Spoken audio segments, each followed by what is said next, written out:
জুলাই গণঅভ্যুত্থানের সময় আশুলিয়ায় ৬ জনের লাশ পোড়ানোর মামলায় সাক্ষ্য দিয়েছেন জুলাই আন্দোলনের অন্যতম যোদ্ধা সানি মৃধা। জবানবন্দিতে তিনি বলেন, গত বছরের ৫ আগস্ট পুলিশের গুলিতে গুরুতর আহত হয়েছিলেন তিনি। তার শরীর থেকে ১৭টি পিলেট বের করা হয়। এখনও শরীরে একটি পিলেট নিয়ে চলাফেরা করছেন। তার সহযোদ্ধা সজলকে পুলিশ ভ্যানে অন্যদের সঙ্গে পুড়িয়ে দেওয়া হয় বলে তিনি ভিডিওতে দেখেছেন। জবানবন্দিতে তিনি উল্লেখ করেন, এসব ঘটনার নির্দেশদাতা ছিলেন সাবেক প্রধানমন্ত্রী শেখ হাসিনা সহ তার সহযোগীরা। বৃহস্পতিবার আন্তর্জাতিক অপরাধ ট্রাইব্যুনাল ২ এর চেয়ারম্যান বিচারপতি নজরুল ইসলাম চৌধুরীর নেতৃত্বাধীন ৩ সদস্যের বিচারিক প্যানেলে তার জবানবন্দি রেকর্ড করা হয়। পরে আসামি পক্ষের আইনজীবীরা সাক্ষীকে জেরা করেন। ট্রাইব্যুনালের বাকি সদস্যরা হলেন অবসরপ্রাপ্ত জেলা ও দায়রা জজ মোহাম্মদ মনজুরুল বাসিদ এবং জেলা ও দায়রা জজ নূর মোহাম্মদ শাহরিয়ার কবির। এদিন বেলা 11:15টার পর সাক্ষীর ডায়াসে ওঠেন মামলার ২১তম সাক্ষী সানি মৃধা। জবানবন্দিতে পুলিশের গুলিতে নিজে আহত হওয়ার কথা জানান সানি।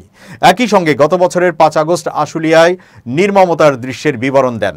ট্রাইব্যুনালে প্রসিকিউশনের পক্ষে শুনানি করেন প্রসিকিউটর ফারুক আহমদ। সঙ্গে ছিলেন প্রসিকিউটর আব্দুস সোবহান তরফদার, প্রসিকিউটর আব্দুস সাত্তার পালোয়ান সহ অন্যরা। জবানবন্দিতে সানি মৃধা বলেন, আমি বৈষম্য বিরোধী ছাত্র আন্দোলনে যোগ দেই। গত বছরের ৫ আগস্ট দুপুরে বাইপাইল এলাকায় অবস্থান করি। আনুমানিক বেলা ২টার দিকে জানতে পারি শেখ হাসিনা পালিয়ে গেছে। আমরা সবাই বিজয় মিছিল করি। তখন আশুলিয়া থানার দিক থেকে অনেক গোলাগুলির শব্দ আসছিল। আমরা ছাত্র জনতা সবাই আশুলিয়া থানার দিকে রওনা হই। পুলিশ আশুলিয়া থানার কাছে গলির মধ্যে চলে যায়। ওই সময় আমরা পুলিশদের উদ্দেশ্যে বলতে থাকি যে হাসিনা পালিয়ে গেছে, আপনারা কেন এখনো গুলি করছেন? এরপরও পুলিশ আমাদের উপর এলোপাতাড়ি গুলি শুরু করে। তখনই আমার হাঁটুর উপরে কোমরের নিচে রানে গুলি লেগে ২ পা ভেদ করে বের হয়ে যায়। এছাড়া হাত ও শরীরের বিভিন্ন স্থানে শর্টগানের ছড়া গুলি লাগে। এ সময় প্রকাশ্য ট্রাইব্যুনালে ক্ষতস্থান প্রদর্শন করা হয়।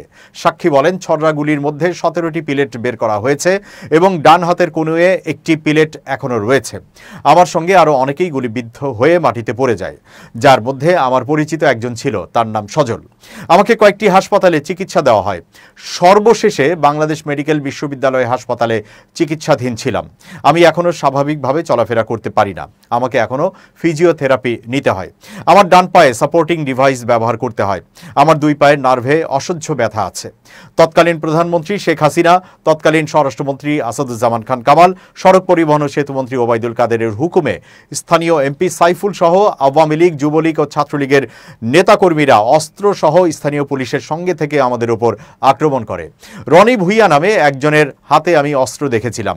আমি অপরাধীদের দৃষ্টান্তমূলক শাস্তি চাই, যেন আগামীতে কেউ ক্ষমতার অপব্যবহার করে জনগণের উপর অত্যাচার করতে না পারে।